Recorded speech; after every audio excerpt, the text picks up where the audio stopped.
प्रभु यीशु के जीवित समर्थी गलालिमा में हम सब परमेश्वर से ही प्रभु का धन्यवाद हो।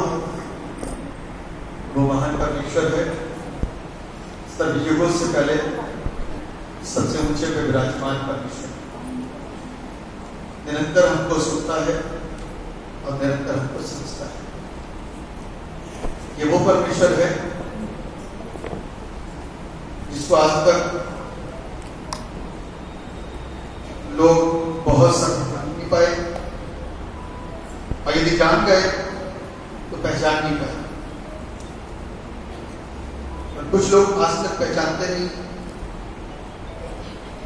तो इस सच्चाई के लिए ही जगह जगह लोगों के मन में एक कड़वी धारणा है। इस सच्चाई के प्रति ही जगह जगह लोगों के मन में एक कड़वी धारणा है, क्योंकि वो अभी तक उस परमेश्वर को जानते नहीं है जिसका नाम यीशु है। ये वो नाम जिसको लोग लेना पसंद नहीं करते, जबकि ये नाम सारे नामों में सबसे श्रेष्ठ है। ये वो नाम जिसकी शहादत प्रोफेसी बहुत पहले से कर दी गई थी। ये आएगा जो अपने लोगों को उनके पाप से छुटकारा देगा, आजाद। कितने लोग प्रभु यीशु के नाम के द्वारा छुटकारा पाते हैं, आशीष पाते हैं, चलिए हो। कितने अनगिनत कितनी टेस्टिमनीज आप खोल करके सुन सकते हैं, कितनी गवाहियों को आप सुन सकते हो, कितने चमत्कार आप आंखों के सामने होते हुए देखते हो। मनुष्य में कोई ताकत नहीं है जो इंसान को जीवन दे सके। ताकत यदि है, सामर्थ्य यदि है, तो यीशु नाम में है। जब उसके नाम को हम पिता से गुहार करके मांगते हैं तो पिता सुनता है और लोगों के अंदर चंगाई भरनी शुरू हो जाती है, अंतरात्मा में और शरीर में। लोग जीवन पाना शुरू कर देते हैं, लोग चंगे होने शुरू। हालेलुया, प्रभु को महिमा मिले। आज हम लोग एक विशेष डे सेलिब्रेट कर रहे हैं, उसको बोलते हैं स्टीवर्डशिप। क्या बोलते हैं? स्टीवर्डशिप। इसका हिंदी अर्थ है भंडारी का। क्या है? भंडारी। भंडारी कितने लोग जानते हैं भंडारी का अर्थ?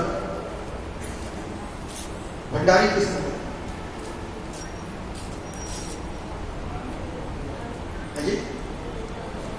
जोर से बोलेगा, पता नहीं कहां से आप बोलना शुरू करते हैं, हाथ हाथ तो समझ नहीं पता। भंडारी किसको कहते हैं? जिसके पास में लेकर हो। देखिए अभी जो आ रहे हैं, बीच में बैठिए, आगे पत्थर में बैठ सकते हैं, कोई दिक्कत नहीं, पीछे जगह नहीं मिलेगी, बीच में पत्थर मिलेगी और ठंडक मिलेगी।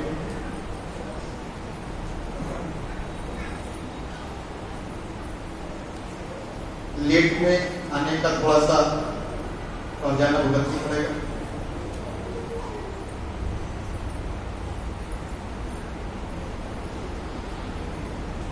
भंडारी जिसके पास में किसी चीज का कोई अधिकार है और उसका वो रिस्पॉन्सिबल है, उसका वो जिम्मेदार है, और परमेश्वर के सामने एक दिन उसको खड़ा होना पड़ेगा। जो जिम्मेदारियां उसको दी और सौंपी गई, उस जिम्मेदारी को वो क्या करेगा? हिसाब देगा। फर्ज करिए, बैठ जाइए, आगे पीछे मत करिए, उठने का नुकसान हो गई।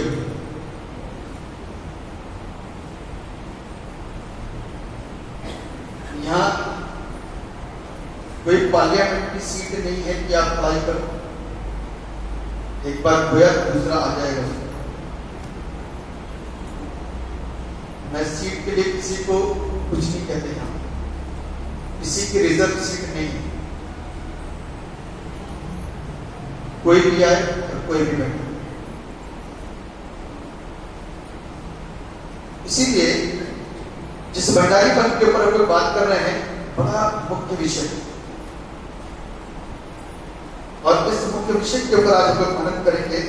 इससे पहले कि हम लोग कुछ सीखें, अपनी आंखों को बंद करें कि परमेश्वर इसे समझाए, ताकि हम अच्छी तरीके से समझ सकें। जीवित और समर्पित का परमेश्वर, राजाओं के राजा, प्रभु के प्रभु, सर्वशक्तिमान पिता, हम आपकी स्तुति करते हैं, आपकी तारीफ करते हैं, आपकी प्रशंसा करते हैं इस बात के लिए कि आप पिता परमेश्वर हमको वो सारी चीजें जिससे आज तक जीवन में हम अनजान थे, उसके स्वाद को धीरे धीरे आप हमें दे रहे हैं और हम आशीष पा रहे हैं। आप हम सबको बरकत दीजिए ताकि पिता परमेश्वर हम आशीषों को बहुतायत के साथ दिखा और आपके नाम को महिमा, सम्मान, जलाल, कुदरत, प्रभुता देने पाए। आप सबके ऊपर अपनी दया को बनाइए, सबको आशीष दीजिए ताकि हम सही सुने, सही देखें, सही समझें और सही बता सकें, ताकि प्रभु लोग सत्य को जाने और पहचाने और अपना धन्यवाद करेगा हमारी प्रार्थना यीशु के नाम से, आमीन। जब हम स्टीवर्ड के विषय में सुनते हैं, यानी कि भंडारी के विषय में, अभी मैंने बोला स्टीवर्ड, यहां पर स्टीवर्डशिप, दोनों के अंदर फर्क है। स्टीवर्ड का मतलब कि मैं एक भंडारी हूं, स्टीवर्डशिप का मतलब कि जिस चीज के लिए भंडारी ठहराया गया है उसका भंडारी। अभी तक तो जो इस संसार में पैदा हुआ है वो भंडारी है। अब मिनटों और सेकेंडों के अंदर आप भंडारी पद से कैसे बढ़ जाते हैं वो समय के अनुसार होता है। फर्ज करिए कि अभी आप यहां पर सारे बैठे हो, मैं किसी भी एक व्यक्ति को बोलूं जाओ जाकर के बाहर जाओ और बाहर देखो जितने लोग भी खड़े हैं उनको चर्च के अंदर भेजो, क्योंकि आप बाहर खड़े होने के नहीं अंदर बैठने के हैं। तो बंदा उठेगा क्योंकि अब उसको जिम्मेदारी मिल गई है, बाहर जाएगा, लोगों को बदलेगा, बोलेगा भैया अंदर बैठो, पादी साहब बुला। और जब वो लौट करके आएगा तो लेखा जो कर देगा, पादी साहब सबके सब अंदर आ गए, एक भी नहीं होता। समझ में आया? इजी है, समझ गए? इसको बोलते हैं भंडारीपन। एक बार एक व्यक्ति था,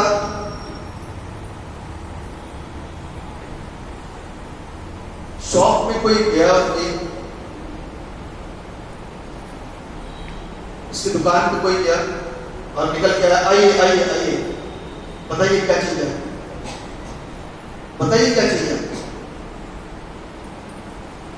उसने कहा ये चाहिए, क्या मिलेगा?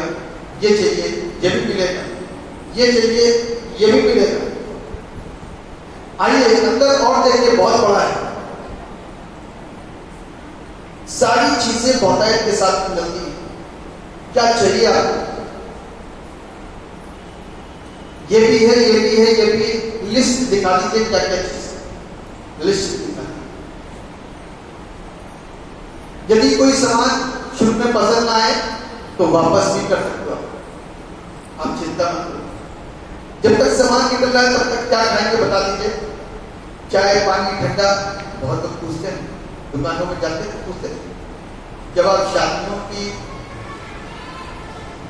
बाजार करने जाते हो और बंदा समझ जाता है कि इनके पास इतना बड़ा एस्टिमेट है और बंदा समझ जाता है कि कितनी बड़ी लिस्ट है इनके पास, तो आपके बैठने से पहले कहेंगे कोल्ड ड्रिंक को पीजिए भाई साहब, कोल्ड ड्रिंक को थोड़ा सा ठंडा, गर्मी का मौसम। जाड़े में चले जाओगे तो कॉफी आ जाएगी, गर्मी में चले जाओगे तो कोल्ड ड्रिंक आ जाएगी। ऐसे ही पहुंच जाओ तो कुछ नहीं मिलने वाला, ऐसे ही पहुंच जाओ तो कुछ नहीं मिलने वाला।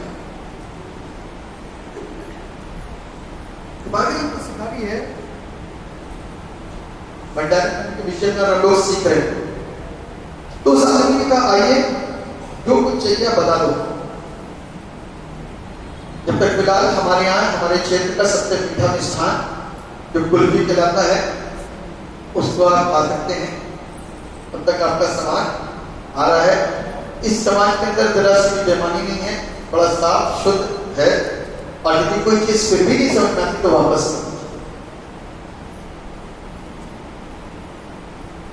सब कुछ करने के बाद में बिल वगैरह हो गया, तो निकलते समय पूछा भैया ये आप ही का है?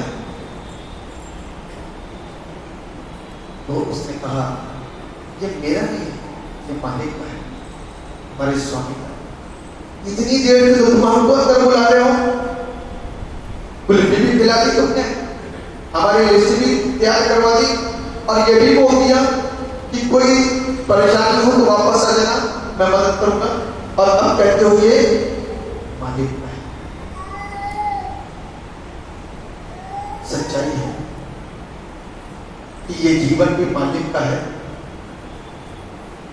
आप भी मालिक के हैं, या बैठे हुए सब मालिक हैं। मालिक का मालिक घर पे कभी कभी आता, मालिक कहाँ है? घर पे है, कभी कभी आता है। वो मालिक कभी कभी हमारी जिंदगियों के पास आता है और हमसे आराम से कहता है हिसाब दो। क्या कहता है? हिसाब दो अपनी आत्मिक जिंदगी का। You are a representative of God. आप परमेश्वर के एक प्रतिनिधित्व है, प्रमुख है, और you are not representing any other thing. You are representing Almighty God. आप कुछ और को रिप्रेजेंट नहीं कर रहे हो, आप एकमात्र जीते सच्चे ईश्वर को प्रेजेंट कर रहे हो।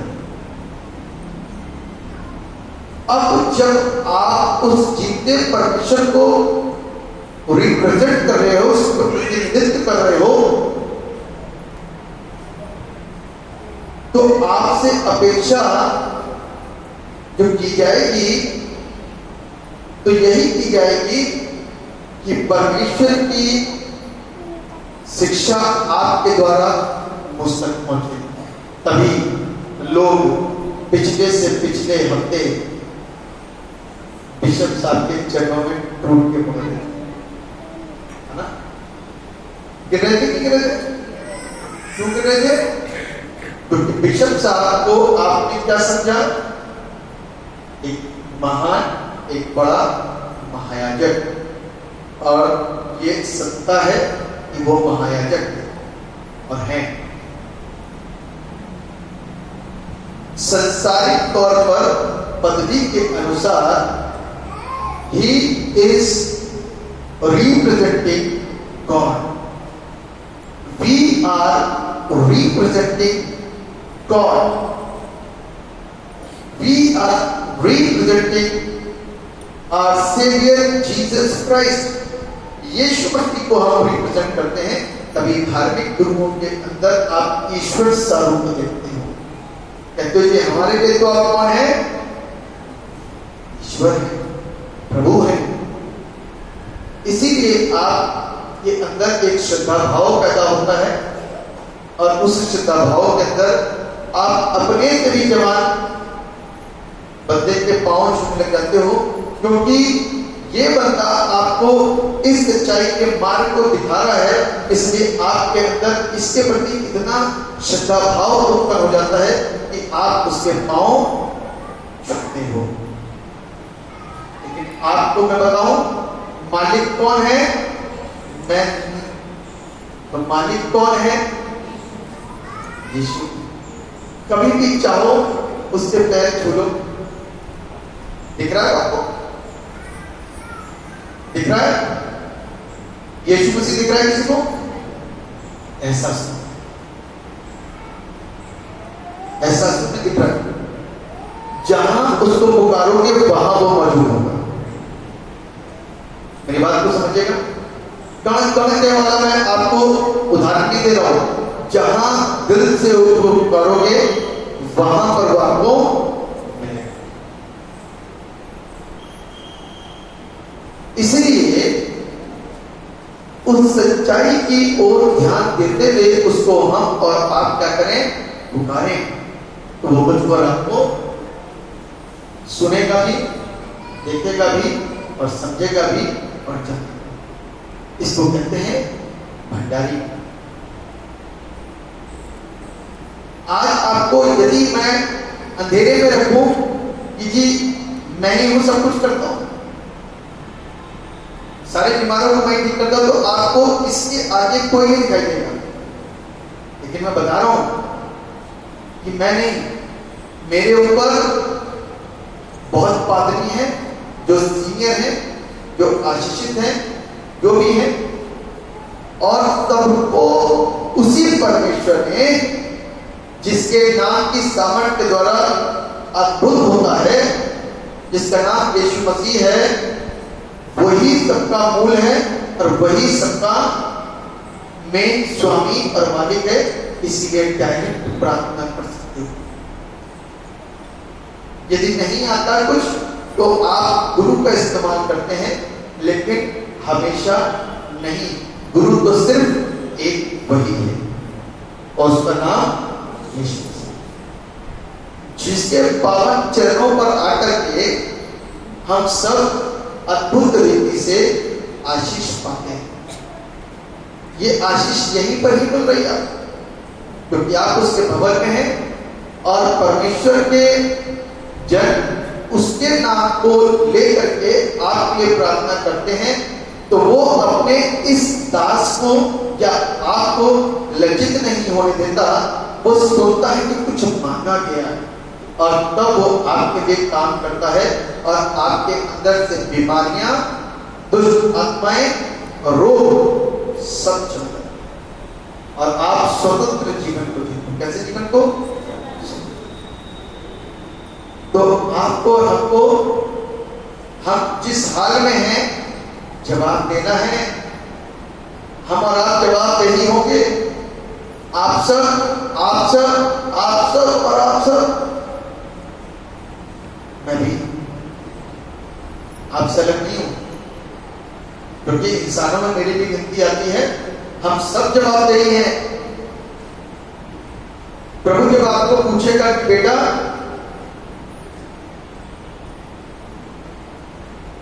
तुमको जो मैंने दिया तुमने उसके अनुसार क्या किया और क्या नहीं किया, तुमको लोग आज लज्जित करें। लूका सुसमाचार पढ़ लीजिए, लूका सुसमाचार 16वां अध्याय और उसके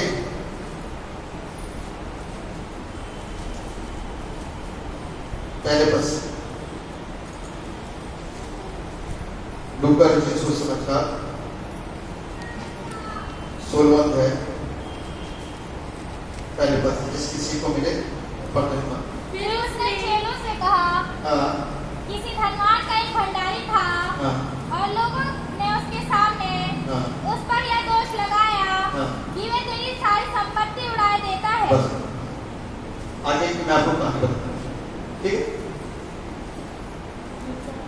ये भंडारी, ये झूठा का बेईमान है थोड़ा सा। कैसा है? इनको एक शब्द बोला जाता है आज की आम भाषा में, मुनीम। क्या बोलते हैं? मुनीम शब्द जानते, सुना होगा आप लोगों ने गाँव में। मुनीमों का काम क्या होता है? लेखा जोखा रखना, ध्यान रखना। तो मुनीमगिरी करते। तो ये बंदा भी मुनीमगिरी था, सारा हिसाब सारा लेखा जोखा इसके पास था। कुछ लोगों ने कहा कि ये तेरे साथ धोखाधड़ी कर रहा है। तो स्वामी और मालिक ने गुस्सा होकर के बोला, ऐसा है, मैं आने वाला हूं, मुझे हिसाब चाहिए। और आगे से तो इस कार में नहीं रहोगे, क्योंकि तुम धोखेबाज हो और बेईमान हो। तुम्हारी शिकायत जनता से आ रही है। अब ये जो मुनीम था, जो भंडारी था, ये घबरा गया कि स्वामी मुझसे हिसाब लेने के बाद में मुझको निकाल के बाहर करेगा, मैं कैसे क्या करूं? मिट्टी तो मेरे से खोदी नहीं जाएगी, बेईमानी तो मैं कर नहीं सकता,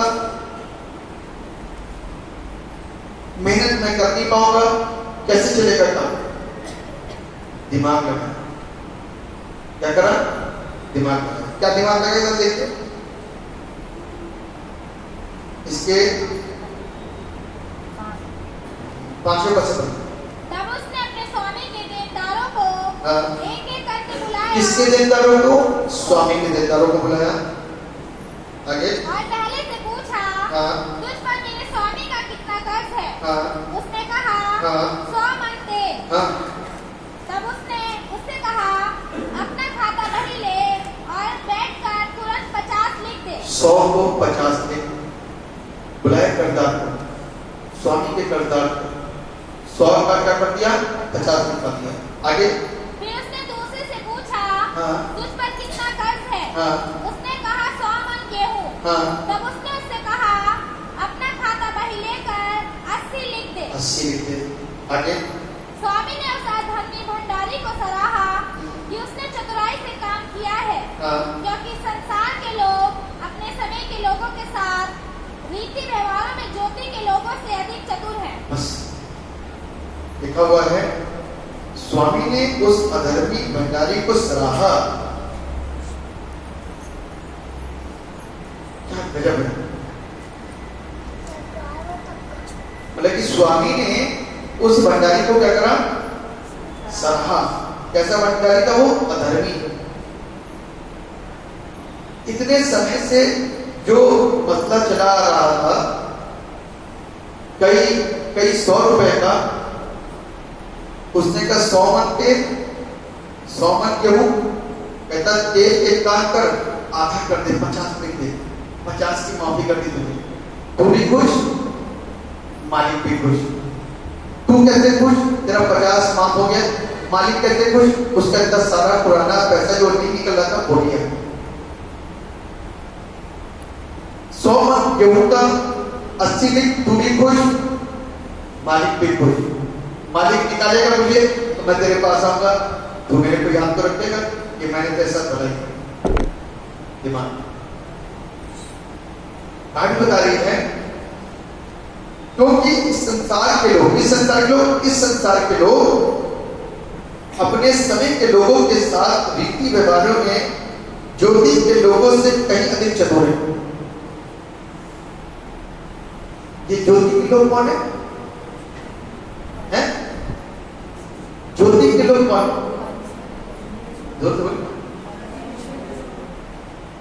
बुद्धि नहीं क्या परमेश्वर के ऊपर? जी हाँ, आप शब्द के ऊपर गौर करें। परमेश्वर के लोगों के पास तो इतनी बुद्धि है कि वो क्या से क्या करते हैं। लेकिन एक शब्द वहां पे गौर करिएगा कि इस संसार के लोग ज्योति के लोगों से चतुर हैं। हम चतुराई नहीं, बुद्धि तो बहुत है। यदि आप उतार दो भी बिजनेस पे तो जाने कितनों के बिजनेस बंद करवा देंगे, इतनी बुद्धि उस परमेश्वर ने। लेकिन हम लोग चतुराई नहीं कर सकते, झूठ बेईमानी नहीं कर सकते। किसने बेईमानी के साथ में सारा काम करना? चतुराई करेगा। चतुराई के साथ में कैसे वापस करे? इसलिए अधर्मी भंडारी को सराहा स्वामी ने मान आगे क्या लिखा था? और मैं तुमसे कहता हूँ कि अधर्म के धन से अपने लिए मित्र बना लो, ताकि जब वह जाता रहे तो वह तुम्हें अनंत निवासों में ले ले।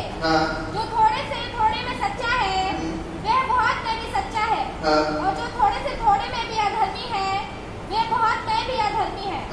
इसलिए जब तुम अधर्म के धन में सच्चे न ठहरे तो सच्चा धन तुम्हें कौन सौंपेगा? बिल्कुल आगे। और यदि तुम पराये धन में सच्चे ना ठहरे तो जो तुम्हारा है उसे तुम्हें कौन देगा? बस मालूम है, मैं इस चैप्टर को बहुत पसंद करता हूँ। क्यों? उसका एक कारण है, उसकी वजह है। जितनी सुंदरता के साथ में आज हम और आप प्रचार करके लोगों की जान को नहीं बचा सकते, उससे ज्यादा सुंदरता अन्य जाति के लोगों के पास। वो बाहर है, उनको लॉजिक मालूम है, उनको तरीके मालूम है, उनको बिजनेस डीलिंग मालूम है। वो परमेश्वर के वचन को ज्यादा अच्छी तरीके से बता करके लोगों को प्रभु में ला सकते। इसीलिए आप जब लोगों को लेकर आते हो, हम बोलेंगे चलो भाई चल, सच्चाई बता रहा हूं मैं आपको, कोई नहीं आएगा। आप बता के आओगे सीधे, ए बहन मेरा प्लान ठीक हो गया, चल तू भी। सीधे खड़े शब्द बोले चल तू भी, तो बहन चलिए। अगले संडे वो भी गई, वो दूसरी बहन ठीक हो गई, उसने कहा अपने देवर से, उठ रहा क्यों उठ रहा, चल तू भी ठीक हो जाएगा, तेरा पेट का दर्द खत्म हो जाएगा हमेशा के। देवर भी उठ के चला है, पता लगा वो भी ठीक हो गया। देवर ने बड़े भाई से बोला, भाभी मुझको ले गई, तुम नहीं चल सकते हो, चलो। बड़े भाई को ढक लिया है, पूरा परिवार कहाँ गया? हमारा उस भीड़ में घुस सकते हैं नहीं, उस बड़ी भीड़ के अंदर हमारे लिए घुसना मुश्किल है, लेकिन उस भीड़ के अंदर, उस मोहल्ले के अंदर, उस समाज के अंदर वो ही काम कर सकता है जो वहां पर रहा सच्चाई को बताएगा। क्योंकि आज का युग, आज का जमाना सीधा नहीं, तो आरोप लगा।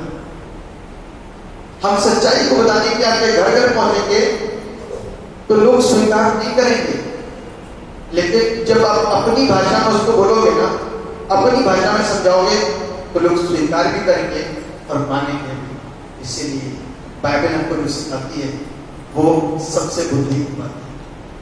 अब आप सोचो कि जिस बाइबल ने हमको इतनी लॉजिक और इतनी बुद्धि की बातें करी, तो कितना बुद्धिजीवी होगा, और जिस बंदे को वो बुद्धि से भरेगा वो कितना बुद्धिमान। बुद्धि किसके पास? वहां कौन गया घरों के अंदर? भंडारी। स्वामी कहां बैठा है? हालेलुया।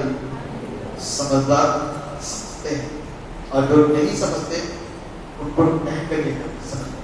तो इसलिए ये वो सच्चाई है जिसको कि हमें और आपको भली प्रकार से समझना है।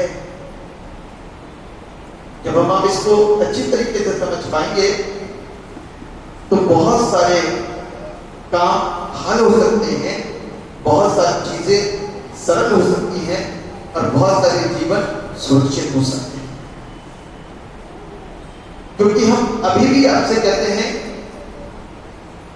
कि हम किसी के साथ जबरदस्ती करके कोई काम नहीं करते। हम आज भी सीधे हैं, और हम आपके घर भी जाएंगे तो भी वही सिलाई के साथ में जाएंगे, और आप यहाँ आओगे तो भी उसी सिलाई के साथ में आपके साथ में विचार करेंगे, क्योंकि हम सिर्फ जीवन बदलने वाला वचन आपके साथ में बांटते हैं।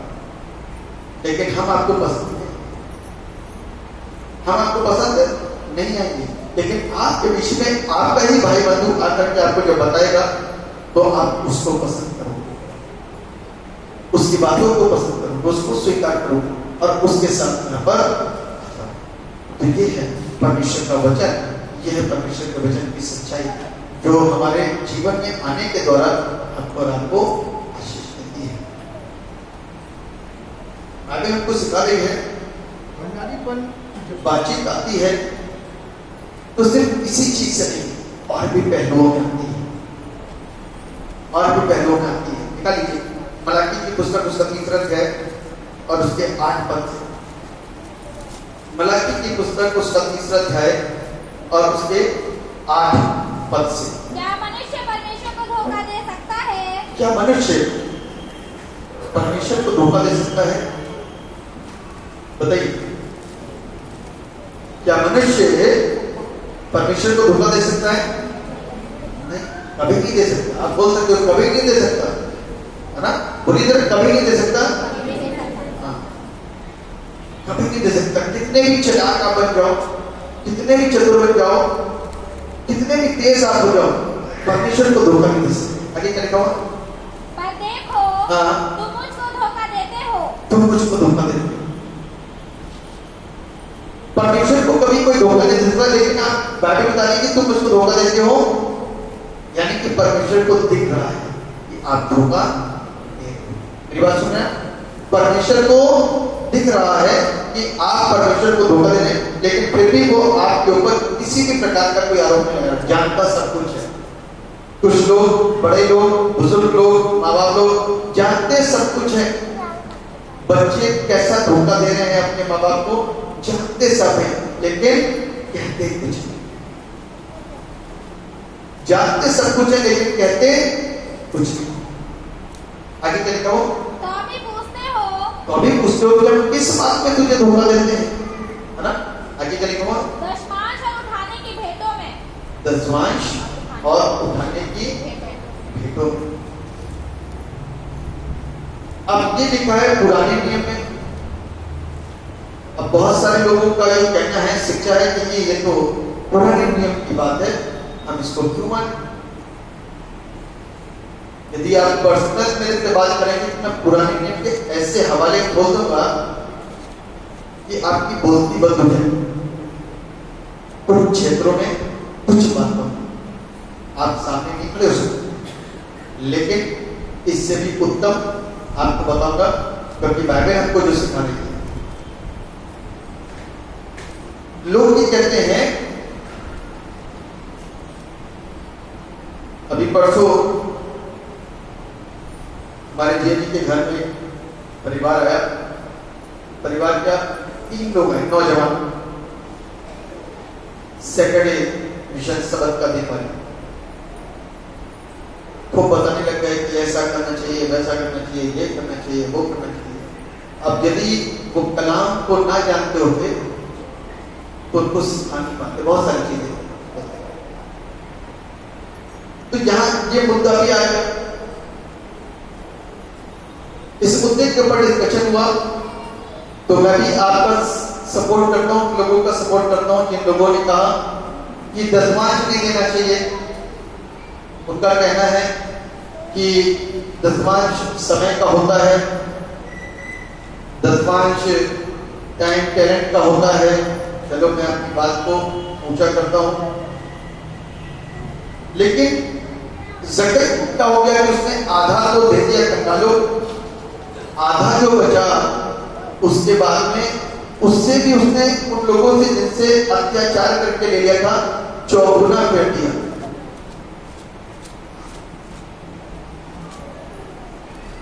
यहां तो आधे का मसला आ गया, 10 का मसला नहीं है, अब आधे का मसला आ गया।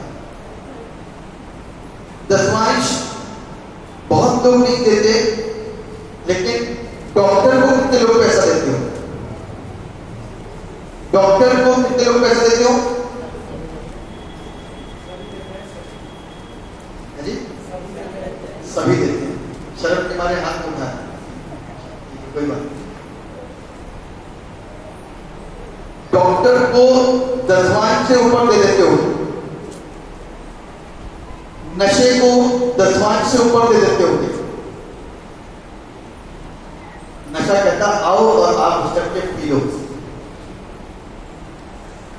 डॉक्टर कहता होगा बेटा मैं तो ज्यादा तुम्हारी दुआ करता हूं, तुम सब बीमार पड़ो जल्दी से आओ, है ना? डॉक्टर कभी दुआ करता हो? कभी गाड़ी खराब हो गई तो कभी कोई चीज खराब हो गई तो कभी कुछ दिक्कत हो गई तो कभी कुछ दिक्कत हो गई।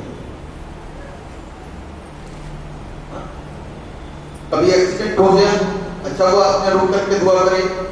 बता रहे थे एक्सीडेंट हुआ था, बहुत स्पीड में चला रहा था, तो नशेबाज जो होते हैं तो आप उनके साथ बैठो ही नहीं, वो तो अपना तो खराबी करेंगे, दूसरे की भी खराबी कर देंगे, है ना? वो अपने की तो खराबी करेंगे, दूसरे की भी खराबी कर देंगे। तो मैं ये कहूं कि आप और हम परमेश्वर को ना लेकर के, जो मेरी दवाइयों को बंद कर सकता है, जो मेरी बीमारियों को जड़ से निकाल के बाहर कर सकता है, जो मेरे घर के समस्याओं को निकाल के बाहर कर सकता है। एक बाबा जी ने आकर के गवाही दी कि मैं बहुत दुखी था, परेशान था, मेरे बच्चे नहीं सुनते थे, लेकिन जब से मैं चर्च में आया बच्चे सुनने लग गए। एक बाबा जी बैठे थे यहाँ पे, किसी ने बोला तो निवारण पाया। तो कहने का यह है कि परमेश्वर के पास आने से सब कुछ सुधर जाता है। परमेश्वर के पास आने से सब कुछ क्या होता है? सुधर जाता है। आप 10 नहीं 20 गुना देकर के आते होंगे डॉक्टर्स को। कुछ महीने भर तक दवाई चलती है, किसी की 15 दिन तक चलती है, किसी की 20 दिन तक चलती है, किसी को कितनी पट्टियां लग रही हैं, किसी को कितने क्या कहते दर्द के पेन किलर लग रहे हैं, किसी को 15 दिन चलता है, किसी को 10 दिन चलता है। कुल मिलाकर के आप 20% दे करके डॉक्टर को आके खुश होते हो, और फिर जाके दवाई देते हो, आप ठीक हो गए, प्रभु ने बहुत बचाया। फिर क्या कहते हो? प्रभु ने बहुत बचाया, ठीक हो गए। डॉक्टर ने तो जवाब दे दिया। उस डॉक्टर की बात को सुनोगे तो दवाइयां दूसरी होंगी। जहां पर आप बर्बाद करके आए हो वहां पर एक नई नौकरी प्राप्त हो जाएगी। परमेश्वर ऐसा प्रबंध करता है, बच्चे कामयाब हो जाएंगे, परमेश्वर ऐसा प्रबंध। लेकिन हम सब जगह दे देंगे, रिश्तेदार आएंगे, मित्र आएंगे, मेहमान आएंगे, उनके लिए 10 वैरायटी की चीजें भी रख देंगे, सब कुछ कर देंगे, लेकिन खुदा के नाम से नहीं होगा। यदि आपने 5 लाख की गाड़ी खरीदी, कार,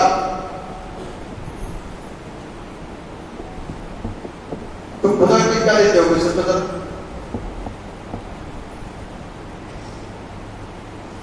कितना देना चाहिए? 500 से काम चल जाए। मैं बड़ी व्यक्तिगत बातें कर रहा हूं, आपसे पैसा नहीं मांग रहा, मुझे पैसे की जरूरत नहीं, प्रभु ने बहुत दिया। मैं आपके घर की आशीष को बढ़ाना चाह रहा हूं, क्योंकि परमेश्वर ने मुझको इतना आशीषित करा कि मैं आपको बयान करूं तो कम है। मैं अपने ग्रुप के बच्चों के साथ में शेयर कर चुका हूं, उनको बता चुका हूं कि मैं ऑलमोस्ट 20% दे रहा हूं, कैन नहीं, ऑलमोस्ट 20%। ये मैं इससे बता रहा हूं कि आपके अंदर कुछ तो भावना जागृत हो। This is not for boosting. हर महीने मेरी सैलरी का 20% ऑलमोस्ट चर्च में आ जाता है। आपके 30 रुपए हजारों में तब्दील हो चुके हैं, क्योंकि नियत अच्छी है। आपके 50 रुपए के ऊपर जोर पड़ता है, पादी साहब भी कर लगाते हैं 50 रुपए दे, और पादी साहब का रजिस्टर खोल के देखना कि कितना आता है पर मंथ। खुला हुआ है, 2 जीरो इस 50 में और बढ़ा लेना पर मंथ का। ये मैं बता नहीं रहा हूं, रजिस्टर जिसके पास जाता है देख सकते हो। मैं आपको बता रहा हूं, जो बोगे वही बांटो। फटा नोट बोगे, बहुत सारे फटे नोट आते हैं, 1 रुपए का सिक्का कहीं नहीं चलता, छोटे चाल वाला तो चलते में आता है। आप भी देते तो बच्चे के हाथ से टरका देते हो, चलता नहीं, उसको गिनता नहीं हो, वो 1 रुपया गिनता नहीं हो, तो आपके देने से कोई फायदा नहीं, से मत देना।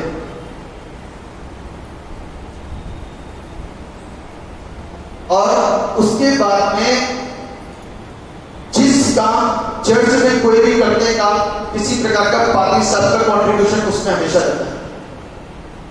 आपके कंट्रीब्यूशन चाहे ना हो, लेकिन पादी साहब को परमेश्वर ने बनाया। आपके बीच से 4000 में यहीं से शुरुआत करेंगे। 4000 सैलरी पे माँ बाप से कोई पैसा नहीं लेता हूं, कलीसिया जानती है कि कलीसिया से भी मैंने कभी पैसा नहीं दिया।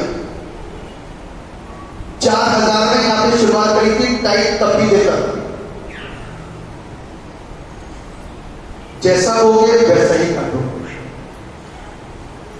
अपनी किसी चीज को लेकर के मैं रोता नहीं हूं। परमेश्वर ने 2 गाड़ियां दी हैं, बाइक दी है, सब कुछ दिया, वो उसने दिया। आज भी उसकी EMI को भर रहा हूं अपनी सैलरी से, उसके बावजूद भी टाइट निकाल देता हूं। सोचो जरा, नियत होनी चाहिए देने के लिए। देने के लिए सिर्फ नियत होनी चाहिए। लोगों के पास नियत नहीं है। एक बार निकाल करके 200 रुपए का नोट आता है ना, तो दर्द होता होगा।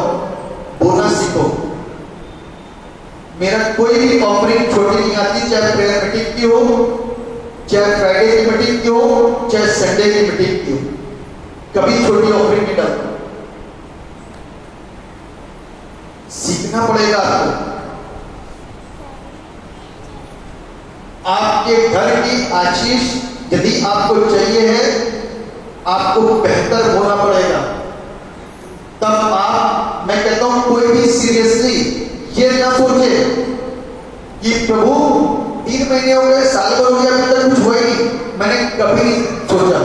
मैं 1999 से टाइट बोल रहा हूं, 1999 से, जब मैं सेमिनरी में था।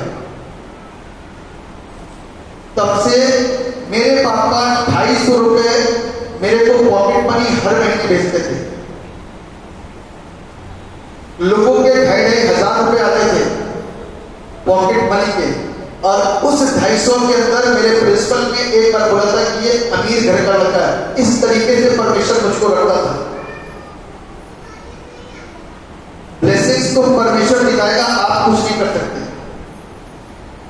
आप लोग पैसे को देते हुए रोते हो। 5 लाख की चीज लाने के बाद में घर में खाना बहुत अच्छा बनवाओगे, 100 लोगों का बनवाओगे, 200 का बनवाओगे, लेकिन आपके घर से चंदा ऑफरिंग निकल के नहीं आती है। ये दुख है। फिर आप कहते हो कि परमेश्वर बहुत बड़ा है। जैसा होगे, जैसे नियत रखोगे, वैसे बन पाओगे। सीख लो। आज लाइफ में 17 साल में पहली बार मैंने इस चीज को अपने ऊपर ढाल करके आपको बताया है कि मैं ऐसा करता हूं। आपके पापी साहब अच्छा बोलते हैं, इसीलिए अच्छा करते हैं। मैं छोटा कभी नहीं बोलता।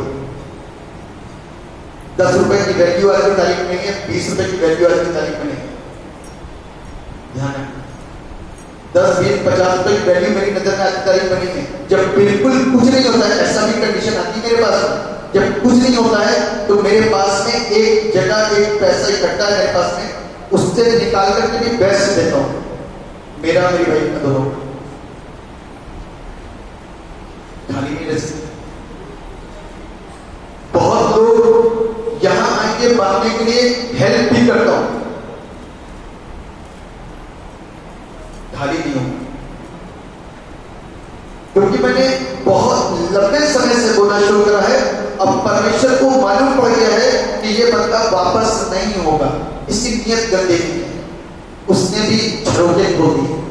हालेलुया। उसने क्या करा? झरोखे खो दिए। और आज इस जीवन के अंदर, इस घर के अंदर मायूसी नहीं है, रोना नहीं है, दुख नहीं है, कलह नहीं है पैसे को लेकर के। ना मैं ना मेरी वाइफ, जितना मैंने बोल दिया जाना है, जितना मेरी वाइफ ने बोल दिया जाना है, तो उतना ही चला जाएगा। प्रॉब्लम नहीं आपस में, अरे इतना दे क्या? आज तक नहीं हुआ। 17 साल मेरी शादी को गए और मेरी वाइफ और मैं कभी भी पैसे को लेकर के कुड़कुड़ाई नहीं। जो उसने कर दिया, जो मैंने कर दिया, फटाक से कर दिया। क्रिसमस के स्पेशल बोलते हैं, स्पेशल यहाँ 100 रुपए क्लब के अंदर डालते हो आप लोग, ये पता ना चले। साल का एक फंक्शन बेस्ट वो करके देखो, परमेश्वर आशीष देगा। जो आप क्रिसमस में करते होगे वो हर संडे करता हूं। जो आप क्रिसमस में सोचते हो ना देने के लिए, मैं हर संडे करता हूं और हर देने की तैयारी करता हूं। इस चीज को ध्यान रखना। कहीं पर गया तो कभी किसी का ने हाथ नहीं फैलाया कि मुझे पैसा दो। यदि आपने कहते पादी साहब ये चर्च का है तो वो चर्च की अकाउंट में है, क्योंकि उसमें मेरा हक नहीं। तो इसलिए आपको बता रहा हूं कि आपके घर की समस्याएं, कंगाल पर बीमारियां, रोग सब खत्म हो जाएगा। कितने समय हो गए हम लोगों ने दवाई का नहीं देखा। अभी कुछ समय पहले मेरी मिसेस को डिप्रेशन हुआ था, दवाइयां ने मुश्किल से 5-6-7 दिन खाई तक छोड़ दी। दवाइयां का कुछ नहीं देखा, हमारे घर में दवाइयां नहीं मिलती। आशीष एजुकेशन आप सब गवाहो चर्च में बैठे हुए। मैं यहाँ पर डेली कितना काम होता है, लोग आते हैं संडे में, मेरे पास पढ़ने का बिल्कुल भी टाइम नहीं है, लेकिन यहीं पर रह करके मैंने एमए करा, बीसीएस ट्रेनिंग करी, सब कुछ करा। बुद्धि कौन दे रहा है? मैं सोच रहा हूं आज बहुत सारे लोग मोटिवेट होंगे इस चीज से। यहां पर इंग्लिश लिटरेचर साधारण नहीं है। इंग्लिश लिटरेचर से एमए करा, अच्छे मार्क्स प्राप्त करें, बीए भी करा, एमए भी करा, यहीं से करा। आप सोचो कि इस उम्र में कितना याद होगा और कितना पढ़ते होंगे। एक आध बार तो ऐसा भी हुआ कि वो हमारा जो होती है पुस्तिका पढ़ने वाले को खुली भी नहीं, पेन पे नहीं खुली, पेपर देने चले गए। एक बार ऐसा भी हुआ कि जो तैयारी करी वो पेपर देता, दूसरा पेपर था, फिर भी पेपर दिया, उसमें भी पास हो। वो परमेश्वर बुद्धि देता उससे। हालेलुया। तो कुछ सोचो ना, कुछ सोचो ये परमेश्वर ऐसी मदद क्यों कर रहा है? असफलता का दाग नहीं करने दिया उसने। जहां पर उसने रोकना था मेरे को, उसने वहीं पर रोक दिया था। मेरे को बढ़ने नहीं देता परमेश्वर। मैं अपनी गवाही दे रहा हूं, मेरे को परमेश्वर ने जहां पर ब्रेक लगाना था ना, वहां पर ब्रेक लगाया। और उसके बाद उसने मेरे को बढ़ने थे। किसी भी क्षेत्र में जाओ, कोई नौकरी तुम्हारे लिए नहीं है, कोई जॉब तुम्हारे लिए नहीं है, तुम्हारे लिए है तो सिर्फ मेरा काम। और मेरे को सेमिनरी में भिजवाया उसने, और भिजवाने के बाद में अब एमए करवाया। तब मैं करता, लेकिन अब करवाया। सोचो जरा, 40 साल की उम्र में कोई एमए कर रहा करते हैं लोग, लेकिन इतना लोड उठाने के बाद में अब एमए कर रहा हूं इंग्लिश लिटरेचर से। परमेश्वर सफल करते 2 साल पहले, 2-3 साल पहले मैं पास आउट कर चुका। आपके लिए मैं यही प्रार्थना करूंगा कि परमेश्वर आपके अंदर एक अच्छी नीयत डाले। अपनी ड्यूटीज को 6 दिन काम कर दो, 7वां दिन प्रभु को देना शुरू कर दो। मत रो उस पैसे के लिए जिसमें अभी तक आप उभर नहीं पाए, आप अपने घर से उभर नहीं पाए, आपके पेंडिंग्स आज भी चर्च में वहीं के वहीं पड़े, उभर नहीं पाए। तो क्या नौकरी कर रहे हो, क्या कमा रहे हो, कौन सी आशीष आपने तोड़ ली? आपके चर्च में के वहीं पेंडिंग पड़े हुए हजारों के तादाद में। 30 रुपए के हिसाब से सोचो कितने महीने से, कितने सालों से चलता नहीं है आपका। ये दुख की बात, अफसोस की बात। इतनी मेहनत करने के बाद अपना चंदा तक नहीं उतार पाए तो कौन सी आशीष की बात कर रहा हूं? यहां पर हर महीने आपके सबसे, पूरी कलीसिया में ऐसा नहीं होगा, सबसे बेस्ट करता हूं, सबसे बेस्ट। और एक भी महीने का पेंडिंग नहीं होता। नियत है प्रभु के लिए बहुत सा, चर्च के लिए बहुत सा। इसीलिए परमेश्वर ने शब्दों में, कामों में, हर चीज में साफ कर रखा है। इसीलिए आप ऐसा करोगे तो परमेश्वर आपको भी आशीष देगा। कहता किस बात में तुम मुझको लूटते हो? पूछ रहे हो, अपनी बात नहीं लूटते। देने के क्षेत्र में, उठाने की भेंटों के क्षेत्र में लूटते हैं, परमेश्वर देते नहीं है, कंजूसी करते हैं।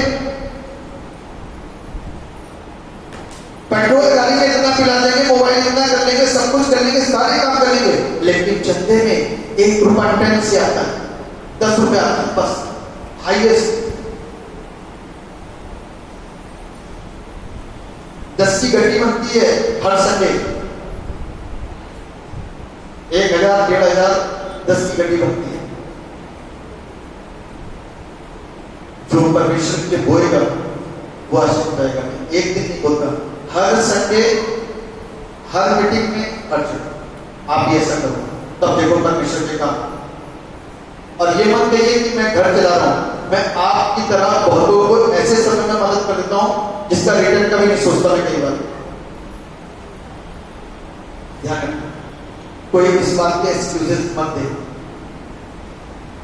तो कहने का ये है कि हम और आप यदि सच्चाई जिंदगी को प्रभु के साथ में जिएंगे ना, तो परमेश्वर आपके ऐसे ऐसे द्वार खोलेगा, ऐसे ऐसे मार्ग खोलेगा कि आप देखते रह जाओगे, देखते रह जाओगे। ये जवान जाते पूछो मेरी बाइक का कभी भी तेल बीच रास्ते में खत्म हुआ, मेरी गाड़ी हमेशा पेट्रोल पंप पे पहुंचती बना घर, कभी धोखा नहीं हुआ। ये आशीष नहीं तौर पे, ये आशीष नहीं तौर पे निकलते हुए ले जाते हुए नहीं देखोगे आपने, परमेश्वर की आशीष। आज मैं इसलिए बोल रहा हूं, मैंने आज तक कभी इतना नहीं बोला, कभी नहीं बोला, क्योंकि मैं ये सोचता हूं कि आप लोग देने के क्षेत्र को ये सोचते हो कि पादरी साहब लोग जब देने के क्षेत्र में प्रचार करते हैं तो ये अपने लिए करते हैं, नहीं, ये आपके लिए करते हैं। क्योंकि आपकी आशीष जो बन गई है ना, भूल नहीं पाई, वो भूलनी चाहिए। हर चीज का दशमांश निकाल के परमेश्वर के भवन में लेकर के और तो देखो परमेश्वर की आशीष। हम लोग तो कुछ नहीं कहते। पेंटिकोस्टल चर्च में आप चले जाइए तो वो मालूम क्या कहते हैं, यदि तुम मकान खरीदो तो उसका दशमांश दो, मकान बेचो तो उसका दशमांश दो, गाड़ी बेचो तो दशमांश दो, ये करो तो दशमांश दो। यहाँ तो कुछ भी नहीं, और वहां हर परिवार दशमांश देता है। इसीलिए कहती हूँ को हमको सही मायने में सीखना है और सही मायने में समझना है। प्यार करो खुदा से। ये नहीं क्या कहते आपने त्योहार को देने के बाद सोचा कि मैं बहुत दे दिया, नाम भी लिख दिया, पता चल जाए कि अपनी बार मेरी टाइट आ गई है, लो पादरी साहब कितना बढ़ा भी दिया हमने। एहसान नहीं कर रहे हो, उसी से ले रहे हो। सरकारी नौकरी तो उसी ने दी है, मेरे ऊपर कोई एहसान नहीं, मेरी जेब में नहीं दे रहे हो। खुदा के लिए उससे लोगे, उससे लालच है तभी आप उसको दो। मेरे को तो लालच है, वो मेरे को देता है, रिटर्न करता है, यानी कहां से।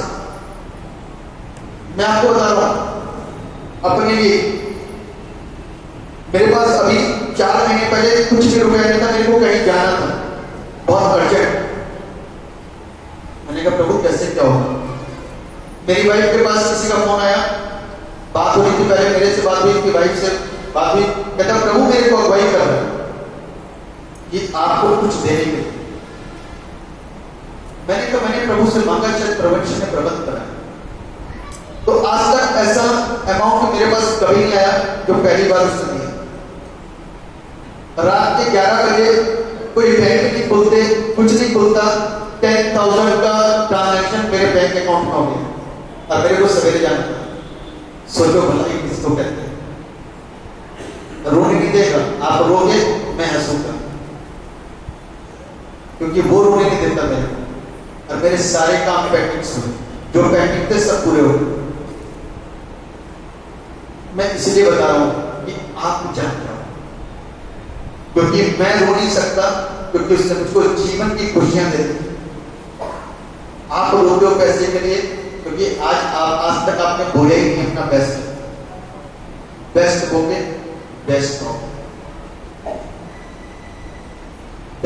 जब मेरी सैलरी आती ना, तो मैं सोचता हूं कि यदि कोई प्रेयर मीटिंग आ गई है, कुछ क्या अच्छे से अच्छा बेस्ट से बेस्ट करते हैं। प्रभु ने तो दिया है, बेस्ट से बेस्ट करो, जो भी हो अब करना चाहिए। परमेश्वर करता है और इसलिए मैं क्यों आज से परमेश्वर के काम में करना सीखो, तो देखो चाहे किसी चीज की कमी आपके जीवन में, आपके परिवार में, आपके घर में कभी नहीं होता, कभी नहीं होता। अपने चंदे क्लियर करो, जो पेंडिंग्स हैं उसको क्लियर करो। देखो परमेश्वर की आशीष आपने रोक रखी, आपने ना देकर के अपने आप को ऐसा बना दिया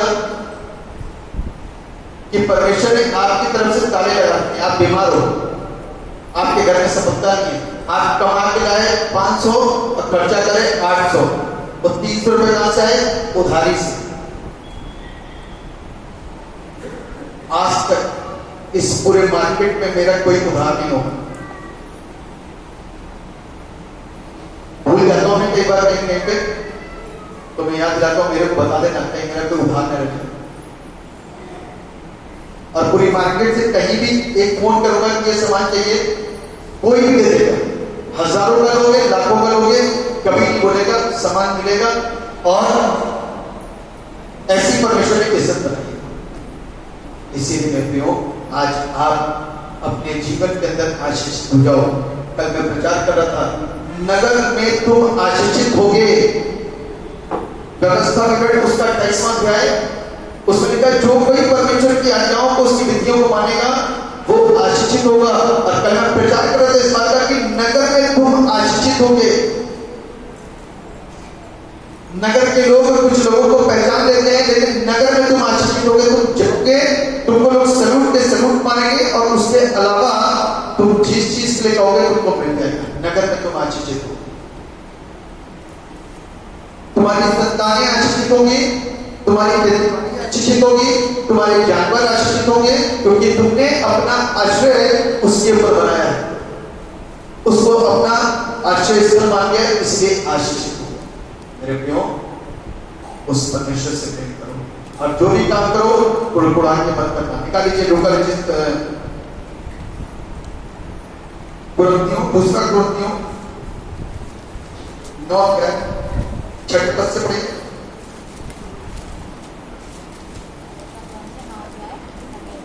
दूसरा कुरिन्थियों 9:6। परंतु बात यह है जो थोड़ा बोता है वो थोड़ा काटेगा भी।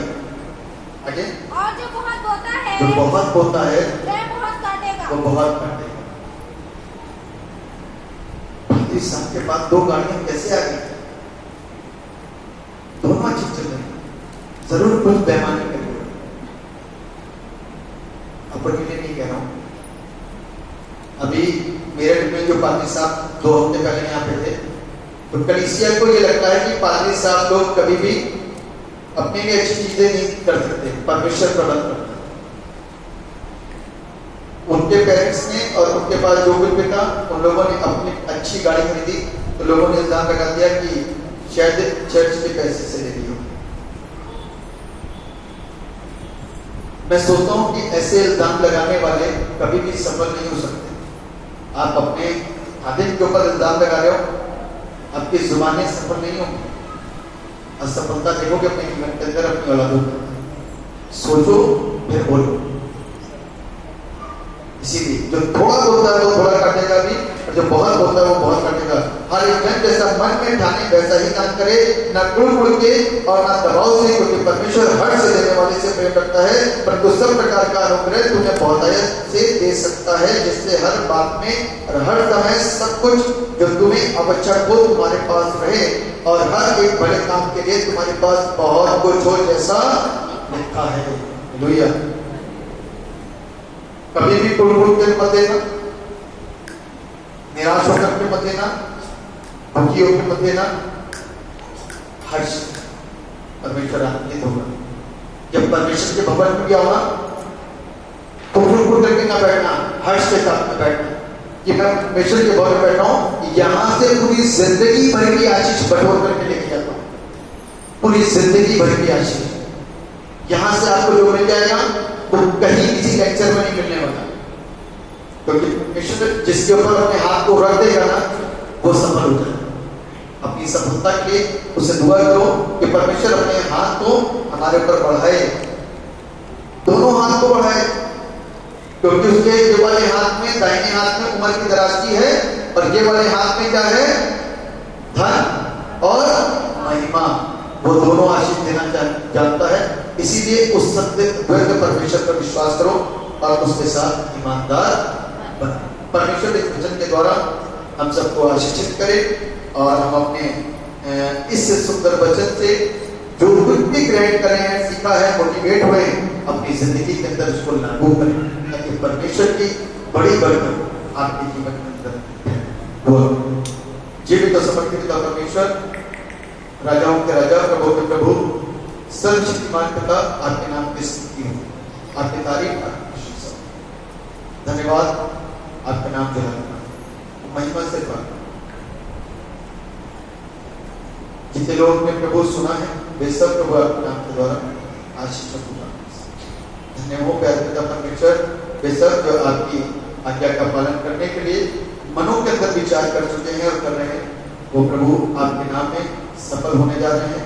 आशीष प्राप्त करें आपके नाम में। सारा धर्म और आपको देते हुए दुआ को अपना मांग लेते हैं। जैसे सुनिए और कबूल